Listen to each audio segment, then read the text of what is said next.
Good day everyone. This is Jennifer Casabar. Welcome back to my channel. So sa mga bago pa lang po sa channel ko, kindly please click the subscribe button and click the notification bell for more videos. So in this video, I'm going to discuss parts and contents of a thesis or a research paper. So number 1 is preliminary pages. In preliminary pages, number 1 there is title page. So the following information needs to be on the title page. Siyempre, dapat nandyan po ang title. Okay? And possibly the subtitle of your thesis. The first name and surname of the authors, whether it is a bachelor's thesis or a master's thesis, faculty and the department, and also place and date of completion. Okay, yun po yung content ng title page natin. The title, the first name and surname of the authors, the faculty and department, and also the place and date of completion. But, depende pa rin po yan sa pattern ng kanya-kanya ninyong mga institution. Okay? So, number 2, we have the approval sheet. Okay. Approval sheet, this is to prove that the authors have passed the requirements needed for the thesis. So, this is signed by the thesis advisor, the panel, and also the dean. This also states the grades obtained by the authors. So, sa approval sheet po, dyan po napapatunay na talagang natapos, nakapasa at nakapag-comply sa mga requirements na kinakailangan doon sa thesis. And also, that is to be signed by the thesis advisors, yung mga panelists ninyo, and also the dean. And nakalagay na din po doon kung ano po yung grades na nakuha ninyo with your study. Okay? And also the date, kung kailan po na-aprobahan yung thesis ninyo.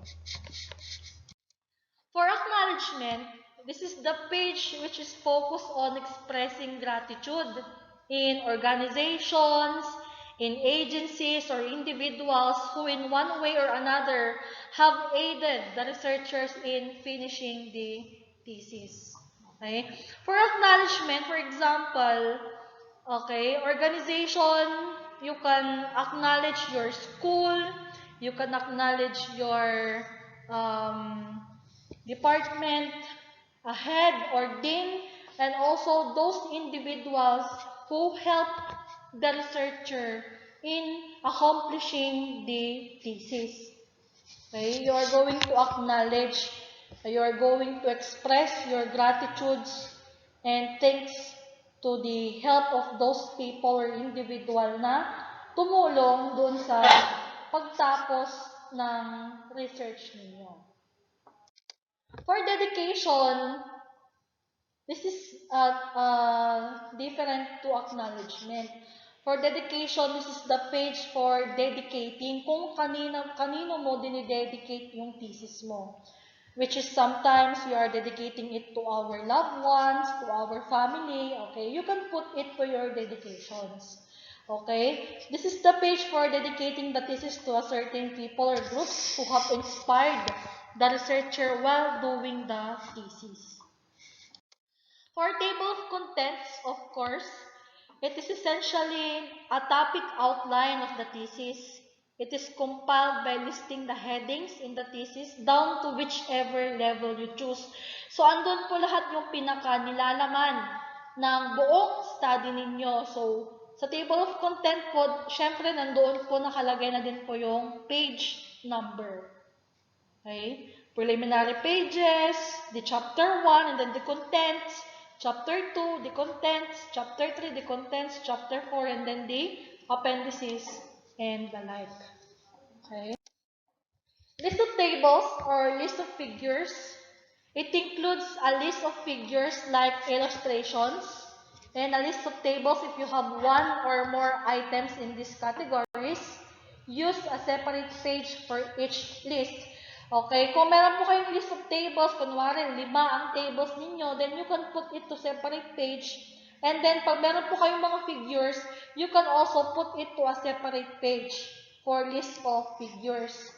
The list the number, of course, kunwari, table 1, and then the caption or the name of the table, okay?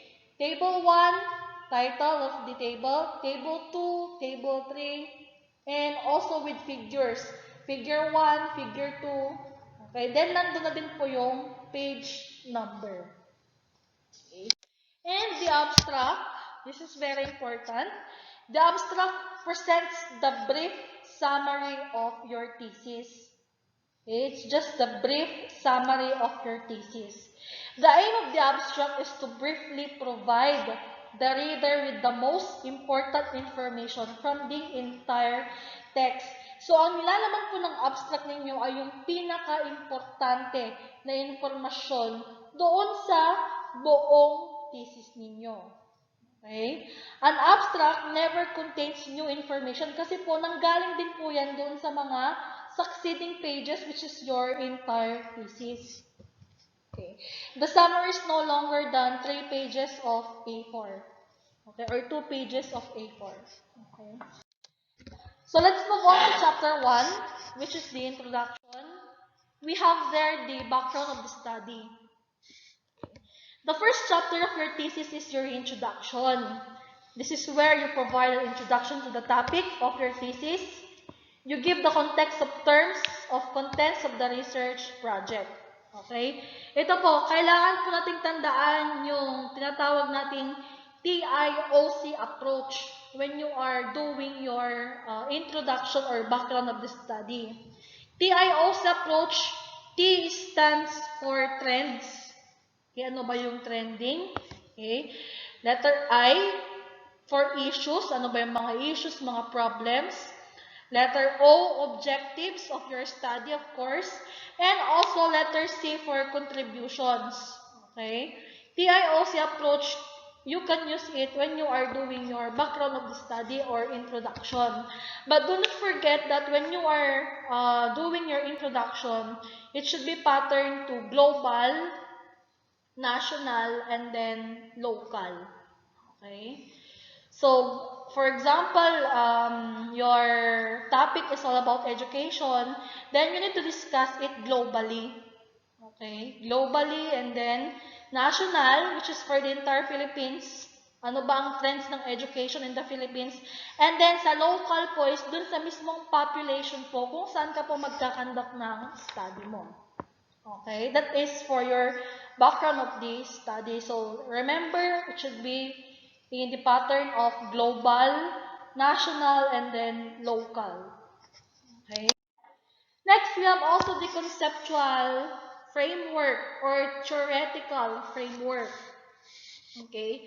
For theoretical or conceptual framework, a conceptual framework elaborates the research problem in relation to relevant literature. This section may summarize the major dependent and independent variables in your research. The framework may be summarized in a schematic diagram that presents the major variables and their hypothesized relationship. It should also cover the following, like existing research and its relevance for your topic, key ideas or constructs in your approach, identify and discuss the variables related to the problem, conceptualize relationship between variables, independent variables, dependent variables, intervening variables, and which is influence the effect of the independent variables. You need also to take note for conceptual and theoretical framework, the SEC approach. Okay? For SEC approach, we are pertaining to, you need to state the theory. And then, after stating the theory, letter E is explain the theory, and then letter C is conceptualize. Okay?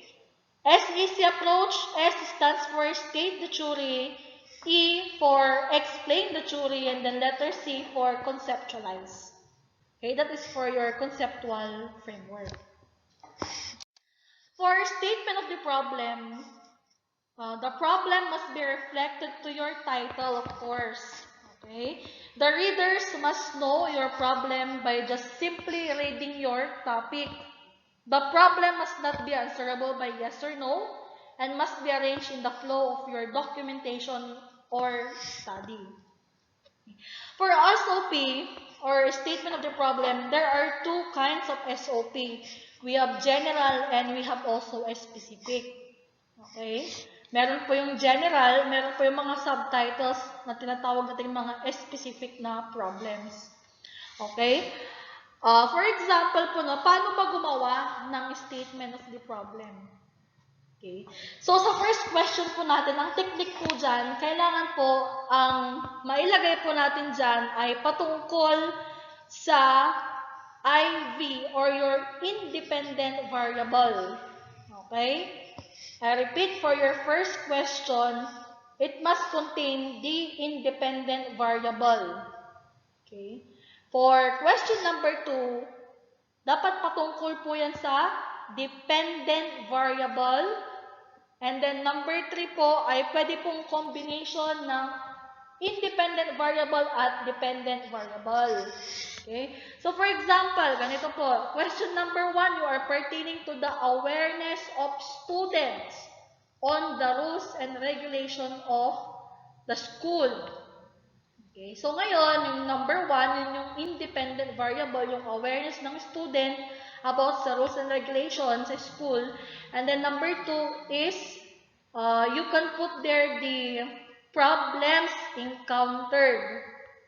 Okay, problems encountered in the implementation of rules and regulation in the school. Okay, then after that, yung pangatlong question po is pwede pong combination.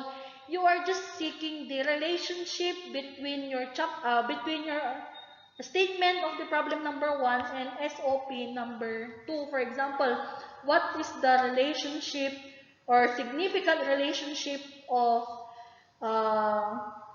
awareness of students and problems encountered in the implementation of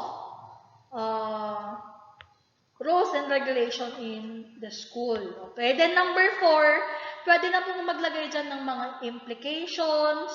And number 5, you can put also some SOP like proposed measures or action research, okay, which will be used by the researcher para po mas ma-enhance kung ano man po yung mga problem na na-encounter doon sa pinaka-main topic ninyo or pinaka-main na problem. Okay? So, for scope and delimitation, the scope is mainly the coverage of your study. And the delimitation is the limitation of your study or topic. Okay? Scope is yung coverage ng study. Delimitation kung saan mo linilimit yung study mo. Okay? The scope and delimitation discusses the main subject of the study. Sino ba ang respondent mo? So, sino ba ang sasagot sa questionnaire mo? So, sino ba ang pag-aaralan mo? Okay? Is it a teacher? Or ang student ba? So, kung student yan, sinong student? Kung teacher yan, sinong teacher? So, you need to be specific when you are having your scope and delimitation. And take note po, scope and delimitation answers who, where, and when. Okay? Kailan? Okay, for school year 2021 to 2022 or what particular month mo ikakandak yung study mo. Okay, scope and delimitation, which is the last part of the chapter. So let's move on to research methodology. Okay, so from the word research methodology, we're pertaining to what method you are going to use to answer your problem that you have presented to your chapter 1. Okay? So it contains the research design. Okay? The research design is the appropriate research design should be specified and described. Okay? Ano ba yung pinaka-main na research design mo? Okay? In your study. Okay? It will explain the research method. Okay? Kung ano ba yung method mo sa study mo, whether quantitative ba yan, qualitative ba yan, or pwedeng mix. Okay? When we say qualitative, we are pertaining to text, we are pertaining to videos, we are pertaining to audio, and for quantitative, we are pertaining to numerical, okay, values. And for mix, pwede pong merong quali, pwede ding kasabay ng quantitative. Okay? And also for the next is population and locale of the study. It describes the population of interest and sampling of subjects used in this study.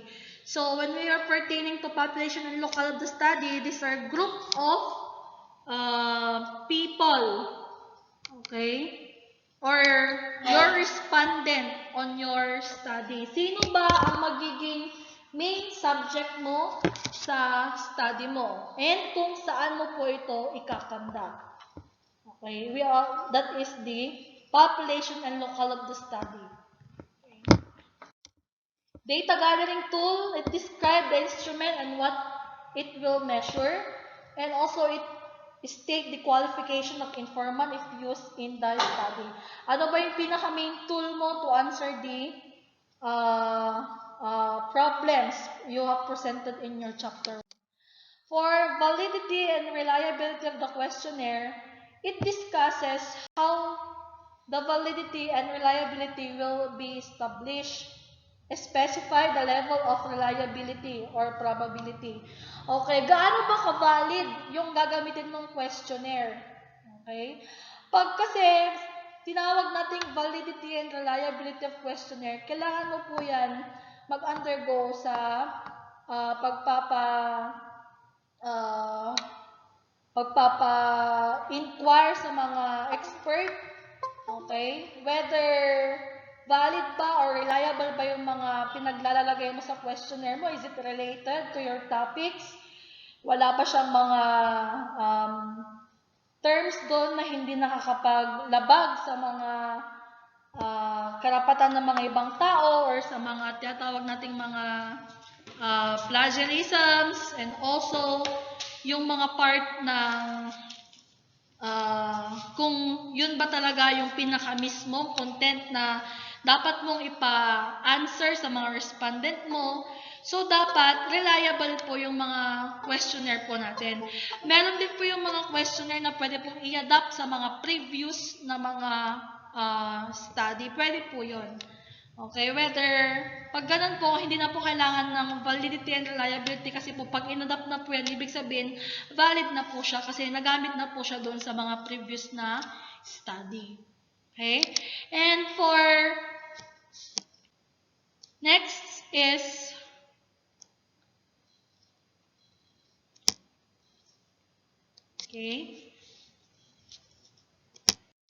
next is data gathering procedure. It describes how instrument will be administered. Okay? Ito pong maganda sa data gathering procedure. Kailangan mo pong i-state dyan sa procedure kung ano po yung mga dapat na gawin ng researcher o yung gagawin ng researcher to come up with the collected informations ng mga respondents or yung mga answers ng mga respondents ninyo sa questionnaires ninyo. So, paano mo ba ikakandak yung study mo? Yung procedure. So, for example, gagawin mo yung study mo sa school. Okay? So, kung school yan, kailangan mo munang mag-ask ng permission sa VPA, VPAA, of course, Vice President for Administration, for Academic Affairs, and also, kung specific po yan na isang department ka lang magkakandak ng study, so kailangan mong isik din yung permission ng dean nung department na yon. So for example, criminology department, doon ka lang magkakandak ng study mo, okay, then you need to ask the permission of the dean of the criminology before you conduct or before you float your questionnaire. And also, pag nakapag-float ka na po ng questionnaire, kasi po na-approve na po yan ng VPA, VPAA, and also the Dean, you can now ask permission to your respondent kung sila ba ay available or sila ba ay umaayon na magsagot doon sa mga survey mo or doon sa questionnaire mo. And then after that, ano bang mangyayari doon? Siyempre, you are going to collect. Pagka-formulate mo, pagka-administer mo yung questionnaire, pagka nasagutan na po nila, siyempre, i-collect mo yan, mag-undergo ng data, treatment of data, and then magkakaroon na po ng mga results and discussions na po yan, which is on the part na po ng chapter 3. So, you need to state on your data gathering procedures yung mga proseso na gagawin mo when you're going to conduct your study. Okay. Statistical treatment of data. So, yan nga po, pagka po na-collect mo na po yung mga questionnaire mo, nasagutan na yan ng respondent mo, you are now going to process and treat your data. Okay? You can use the expertise of a statistician. Okay? Chapter 3, we have results and discussion. Yan. So, meron na tayong data. Ngayon, you need now to present your data. Okay? Present the findings of the study in order for the specific problem as stated in the statement of the problem. You can present the data in tabular, textual, or graph. Okay, doon po sa pagpe-present mo ng data. Pwede po yan, pwede pong tables, pwedeng texts, pwedeng graphs. It depends on you on how are you going to present your data. Okay. Analysis of data. Okay. Data may be analyzed quantitatively or qualitatively depending on the level of measurement and the number of dimensions and variables of the study. So, sabi ko nga kanina, pwede pong qualitative ang research ninyo, pwede din pong quantitative ang research ninyo. So, that is depending on what kind of level of measurement ang ginamit ninyo para sa study ninyo. So, analyze in depth to give meaning of the data presented in the data presented in the table. Avoid table reading. Okay, ito po, what I observed in my previous classes is that they are just doing table reading. Binabasa lang po yung results. For qualitative binabasa lang po yung results na ito yung nag-garnered niya. Ito yung nag-garnered nung certain population na ito, then ito din to, then kino-compare lang, and then the overall. Hindi po ganon. So, you need also to give your descriptions, you need also to give your analysis, yung mga implications mo, and also you can put some of the corroborations which can support your implications with your data. Okay? Mga corroborations po from mga authors or mga related studies and literature na pwede pong may connect doon sa naging result ng data mo. Okay? Pero you need to make sure pala guys, take note, ang paglalagay po ng corroborations or mga support po doon sa implication mo should not be at least 5 years lang po. For example, 2021 na po ngayon. So, dapat mga 2016, 2017, 18, 19, 20, mga ganun lamang po na mga research. Wag naman na po yung mga obsolete researches or yung mga masyado na pong matatagal or mga old na researches, okay? There are a lot of studies naman kung talagang ma-aprobahan ng titles ninyo. Okay, you can research ano pa yung mga related literature and corroborations doon sa study ninyo. Interpretation of data, establish interconnection between and among data.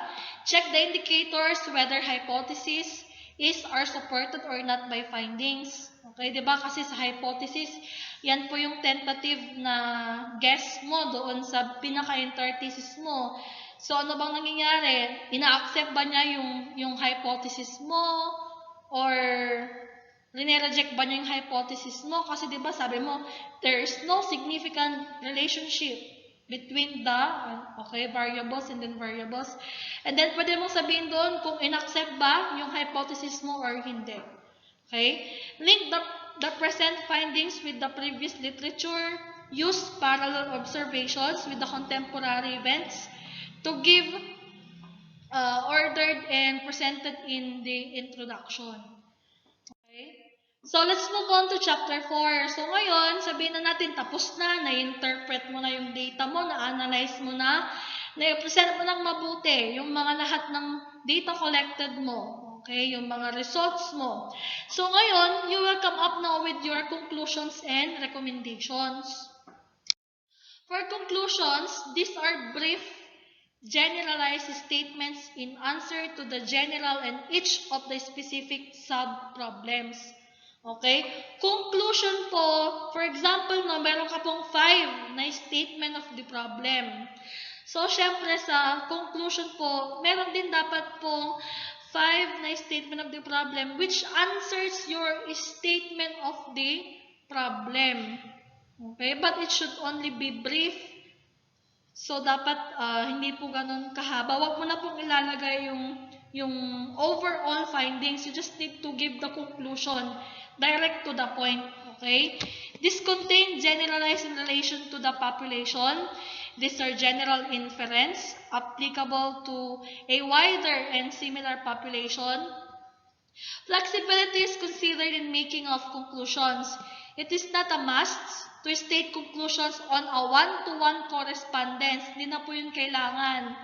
With the problems and the findings as all variable can be subsumed in one paragraph. Okay? Huwag mo na pong sabihin doon sa conclusion mo na, for example, di ba, 2 groups ang respondent mo, teacher tapos student. Huwag mo na pong ilalagay sa conclusion mo na ito po yung nag-garnered na result ng teacher and then student, then the overall, then yung statement mo. Hindi po ganon. So, dapat po, direct to the point na po yung pagkakakonclude mo doon sa one problem.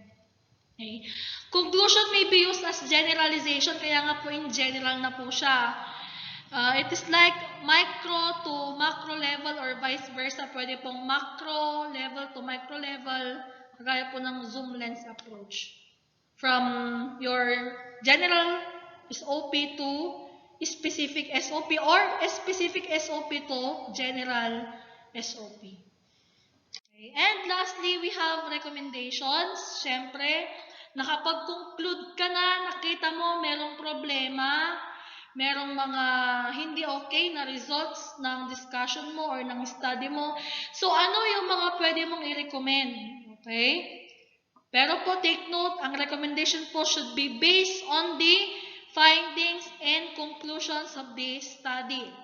Okay? For example, conclusion number 1, ito yung naging kalalabasan ng answer sa problem number 1. Siyempre, related din po yung recommendation number 1 mo doon sa SOP number 1 at saka sa conclusion number 1 mo. Okay? Recommendation may be specific or general or both. They may include suggestion for further studies. Karamihan po, no? Sa last part po ng recommendation, no? For example, no, 5 yung conclusion mo, pero 6 yung recommendation mo kasi po sa last part, sa number 6, recommenda mo na magkaroon ng mga further studies or researches. Okay? They should be in non-technical language, of course. They should be feasible, whether flexible, doable, or adaptable. Okay? So, yun po dapat yung content ng recommendations po natin. Okay? So, that's the discussion for this video. So, I hope you learn a lot with regards to the patterns, with regards to the contents of a research. Okay, this is just the discussion or the brief discussion with the research format or pattern. So, please be updated for more video. So, kindly please click the notification bell and subscribe button. So, that's all for today. So, thank you so much.